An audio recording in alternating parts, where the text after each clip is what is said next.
Bagong umaga, bagong oras para mag-alaga sa mga alaga natin sa likod ng bakuran. So ngayon guys, nandito ako sa ating Suking Poultry Supply para bumili ng mga supplies para sa ating mga alaga.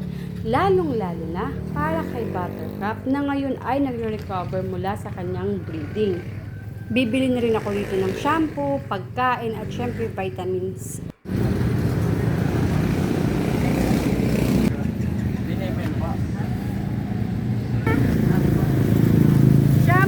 Pagkain ng masisiyaw at saka Vexan Net. Tara, uwi na muna tayo guys. Ito ako sa Bibi Village na kung saan merong punong mangga dito. Tapos nakita ko kasi kanina nung sinilip ko sila Macho Gapito kung meron na silang itlog. Nakita ko may mga hinog na. So, tamang tama to. May mga nalaglag ng mangga na hindi hinog pero ayan ho, damage sila. Hayaan ko na sila dito mahinog kasi kinakain din naman ng mga bibi. Ito yung priority ko, oh. Na ano to, hinog sa puno. So tamang-tama to sa pag-recover ni Buttercup. Kasi di ba si Buttercup, pinag-rest ko na sila ni Otloom. So ngayon, paparecover ko sila para maging malakas yung kanyang health, back to health siya. Para sa susunod na program para sa kanya ay garantisadong 100% yung health. Babalatan ko na lang. Grabe yung kahinugan na nito, oh. Sobrang-sobra na. Ayan na. Sumasama na sa balat yung laman. Abango. Lalawala. Buong mangga na sa kanya, kay Buttercup, para i-budget niya na buong araw to. Yun na naman si Buttercup. Dito na ako dadaan guys. Para malapit lang. Ayun yung bayabas. Tapos merong bagong laglag. Pag nakataob na yung bayabas, hindi niya na kinakain. Gusto niya lang nakaganyan, nakaharap sa kanya. Oh. Oh, Buttercup.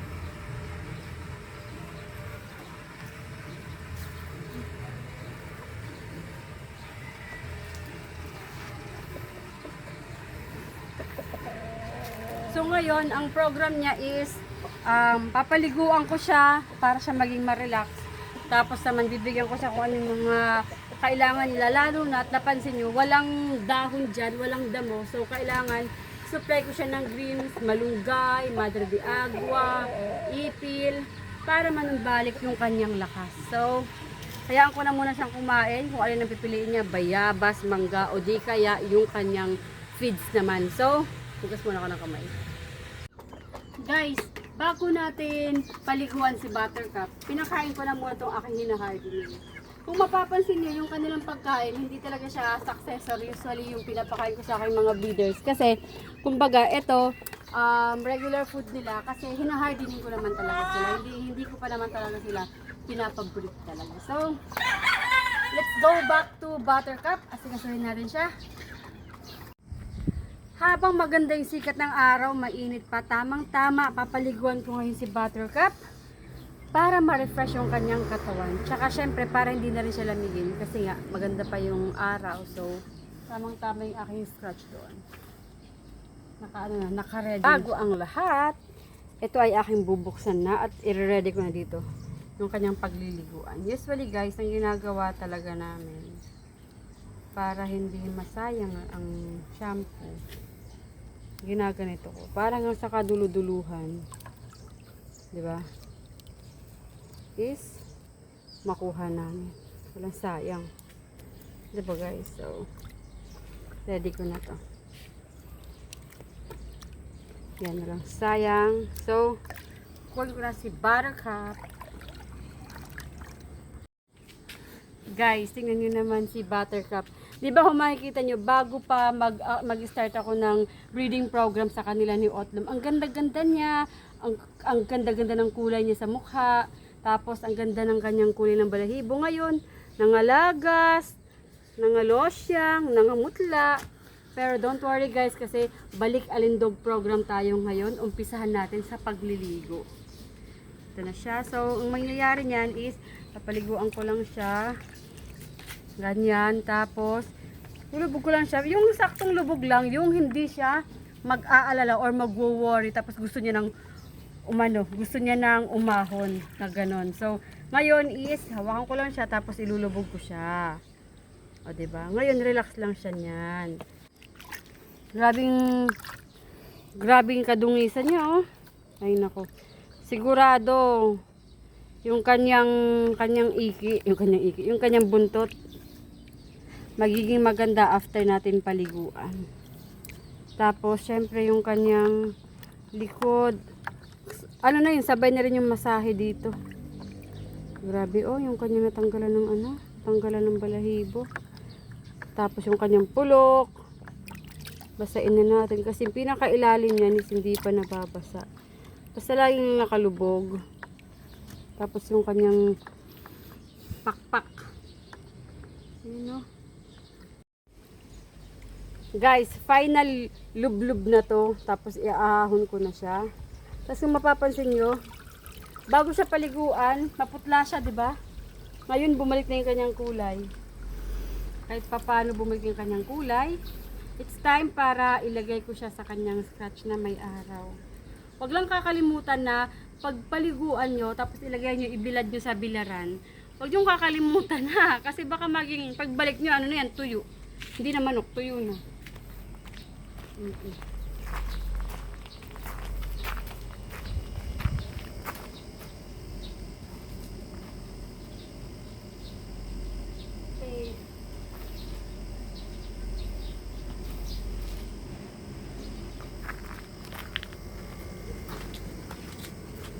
Ngayon guys, ganyan lang talaga siya nakaupo kasi syempre damot yung sa shampoo, 'di ba? Alam naman natin.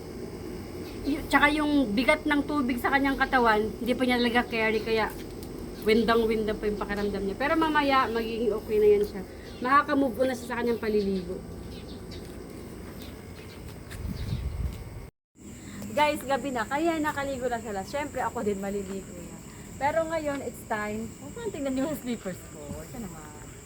It's time naman para magpurga. So, kasama ito sa kanyang pagpapabalik alindog program, yung pagpupurga. Judge nga, hindi ka pa nag-hatching. Tapos naman, so ngayon, ito ang gamit ko, yung LDI, product ng LDI, yung Vermix 4. So, tatry ko ngayon kung kaya ko magpakain. Magpainom mag-isa.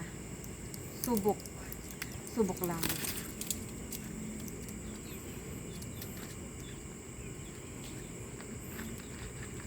Halika muna, buttercup ko. Uy, gawa ko yung buttercup ko naman, rugo. So, this is my first time magpapatry, magpainom mag-isa.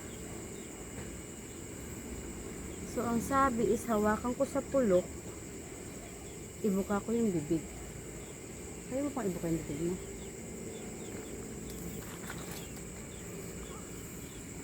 Hindi ko kaya, guys, sorry.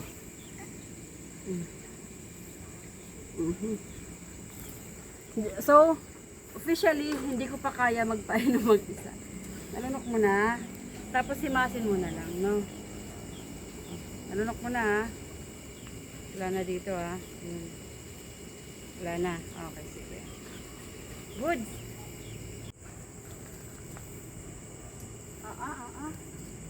Tapos, guys, yung kanyang Dexan XP, bukas na yon para makarelax naman siya. Ma-fully absorb niya pa muna yung kanyang pamurga. So, Bexan XP is bukas na, which is guys, hawak ko ngayon ng Bexan XP.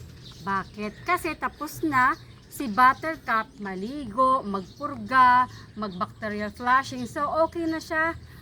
Nakakapahinga na rin siya pagkatapos ng kanyang breeding. So, ngayon, ito na ang kanyang oras para mag-Bexan XP. So, kukunin ko lang siya or pupuntahan natin siya doon sa kanyang pinaglalagyan ngayon. Guys, ayun si Buttercup po. Busy siya sa kanyang buhay. Medyo mga putla-putla na siya dahil nga sa kanyang pag-breed. Pero, hindi naman yung pamutmutla niya yung may sakit na, kundi dahil na-deplete na yung kanyang nutrients sa kanyang katawan. Ngayon, ang gagawin natin is pabalikin lang yung kanyang katawan, yung kanyang lakas ng katawan. Kaya, kailangan na niyang mag-Bexan XP. Guys, tingnan niyo si Buttercup. Ibang-iba siya nung dumating siya sa akin. Nung dumating siya dito, Napakaganda niya, napakaputi niya, napaka-luster ng kanyang looks. Pero ngayon dahil nga sa nagpaparami ako, brinid ko na nga siya. At saka ngayon, sumabay pa na hindi pa siya naglalagas, kaya ganito pa yung kanyang itsura. Marungis na siya. Naligo na to guys ha. Huwag nyo sabihin hindi siya pinaliguan kaya ganyan. Naligo na siya kaya meron siya mga parte na maputi. Pero talaga dahil matured na yung kanyang mga feathers, ayan, yung kanyang balahibo, kailangan talaga tong maglagas na. So, masyadong mainit yan kaya ganyan siya oh. Well, it's time para dito. Sealed pa yan guys ha. Huwag daw tatanggapin kung broken ng seal. So, ito na siya guys. Meron siyang kasamang pan-inject. Tapos, ito na.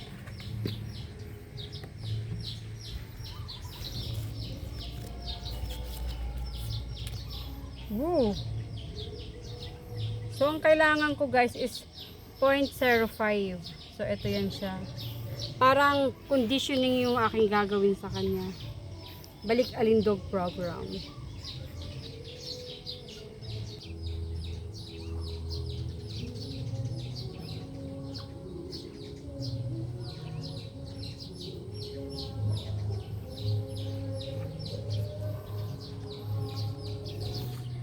So guys, yun ang aking pagpapalakas kay Buttercup kasi gagamitin ko siya kasi bibili ako ng broodcock para sa kanya. Pero saktong-sakto lang yun kasi sa susunod pa naman yun na season, so makakabawi pa siya ng lakas. So guys, ito ang aking Buttercup na marungis ngayon pero back to health na siya at ako si Aling Mimay.